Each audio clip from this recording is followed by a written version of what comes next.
This is a 47 decibel Hisense dishwasher, and I like a lot of things about the dishwasher. I think the major thing is the noise level. You can run dishes and immediately go watch your movie. That's really good. I think the water consumption is also pretty good, being a newer model. You can, run the dishwasher, go take a shower, and you're not going to be fighting for water with the dishwasher. That's also really good. One of my main concerns had been the rack and the prongs, so to say. I call them prongs, but the spacing was a little odd. So it's not such a big deal in the top rack. I think it's pretty good. I like the angles and things like that. It's great for the glasses. However, some of the spacing can be a little narrow over here, which makes it challenging to get cups sometimes. And then because of so many narrow spaces, there's so much contact that sometimes your dishes come out with, with a contact soap lines, so to say. Okay, but we can deal with the top. My main problem had been the bottom. The same spacing issue that you see on this line right here goes on in the bottom, and along with it being a rather small rack, let me show you what it looks like over here. Look at the spacing here, pretty narrow, and then the same thing goes on this side as well as that side, and then halfway they start leaning the other way, so you have so many of them so closely spaced. And I was a little concerned about that because the manual, among the few things, I don't know, I was just listening to the manual, or at least following the instructions according to the manual. The manual tells you that you should always load your dishes with the dirty side down, which kind of makes sense, being that with this dishwasher, for the bottom rack, there's your spray bar down there. For the top rack, your spray bar is in here, all right? But the odd thing about this dishwasher, I've seen dishwashers with many different styles, is that the top spray bar only sprays up, does not have any sprays to the bottom, which kind of made sense that you want to make sure all your plates are facing down so that you would get the jets from the bottom. Makes sense, right? So this whole design, this funky design, works pretty well whenever you have dishes like these. I call them, bowl type, I guess, or other deeper plates, because you can get them standing and you get water shooting through. It's a little challenging because you can't really put two of them back to back. So I usually, like this, I'm usually pretty concerned about how much water is getting in there. So what I've been able to do is, it's just something I'm dealing with, really. Well, I'll deal with that later at the end of the video. But I've been able to make this work just space by two. And as I said, the advantage of this dishwasher is that it gets full pretty quickly. So there's good and bad. And as I said, it's not really it doesn't consume too much water, so that's good. It doesn't seem like it. The challenge is that whenever you have flat plates, again, remember the rules are that the dirty side should be facing down, right? Which means the proper way to load the plates is this way. And, well, that way. And that looks good, and actually it works well. The problem is that whenever you have so many of these plates and you want to load it all the way at the end, look at that. It's not even making contact with the bottom. How about the second spot? Maybe it works, right? Until you try to get a second plate. And then you realize I'm making contact. Okay, we'll skip over it. How about a third one? Still, there's contact still. So it gets, there you go. It almost needs you to go all the way back to what? 1, 2, 3, the fourth slot to be able to make a plate work. And still has contact. So it's a little challenging to work with plates, with flat plates, and to do it according to the instructions. And the problem is actually more compounded whenever you have large plates, that it's already all the way against the wall. So how far do you have to go to look at that? So I decided I'm going to, it's not really breaking the rules. Actually, this is the more natural way to do it.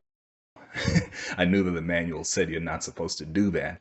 And so I said, well, you know what? Instead of stressing about this every time I'd have to play this jigsaw puzzle type deal, trying to load the dishwasher, how about I just do it the normal way? Basically just don't give it too much thought, just load it. And it worked. So this is basically what it was.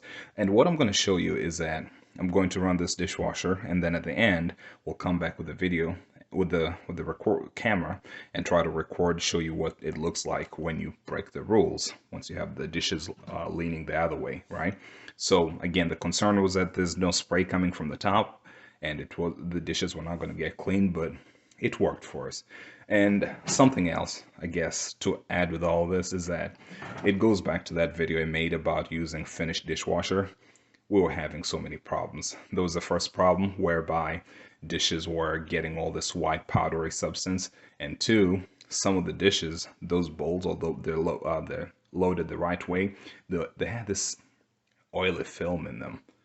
So it seems like we had to redo many dishes whenever we're using finished dishwasher detergent.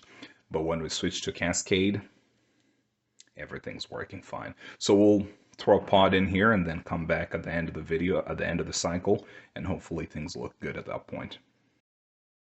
And we are back 2 or so hours later, and obviously the dishwasher opened itself because I have the door open feature on. This one right here. So what it does is that after it runs most of these cycles, I don't think it does it for the intense, but after running, it pops the door open so that it can vent the steam out. And now we are going to see the results of our experiment. First thing I usually like to do for all my dishes, really, all my dishwashers, is just turn these over, and any cup that might be able to hold any water on top. We have pretty hard water over here, so I usually do my best to make sure that no water stays over. Okay, then that's great. I usually try to catch the dishes when they're still warm, and these guys are leaning pretty hard, so I'm not concerned with them collecting any water. Okay, down here, this is where the main experiment was happening. We're just trying to see that all the dishes got clean. This was one of the dirtiest bowls that we had. Yep. All clean.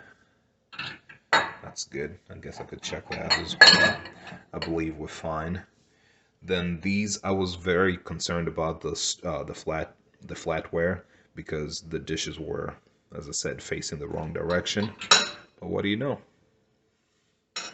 All clean. These were not really that dirty, so let me jump over to this side.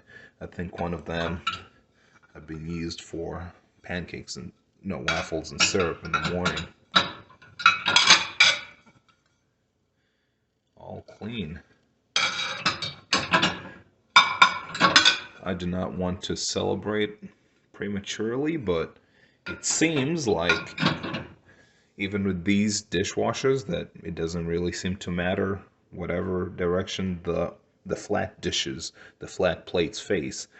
These other ones though, I think it's a little more sensitive to it. Oh, all clean. Front and back.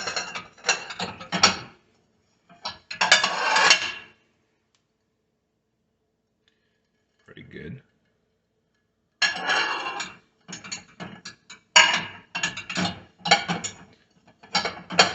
There's one hiding in there. Looks good, front and back. So this down here.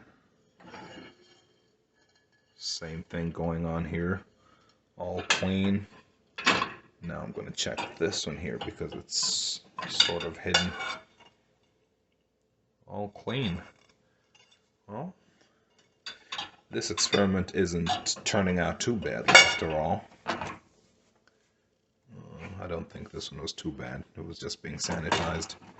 Everything else. Oh, something else. I don't know if I talked about this in any other video, but we used to have streaking with some of our silverware or cutlery.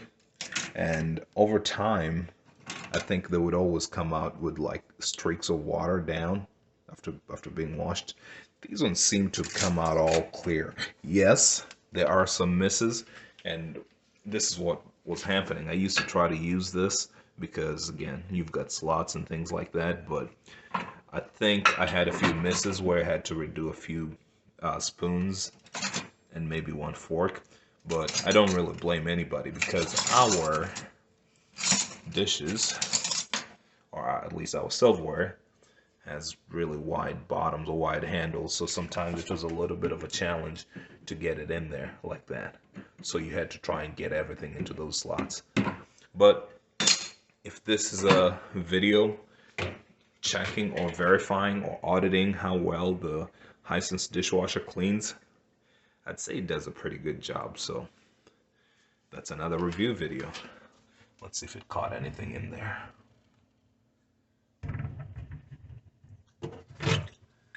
Nope, all clean. Either nothing went in there or everything went through, however you look at that.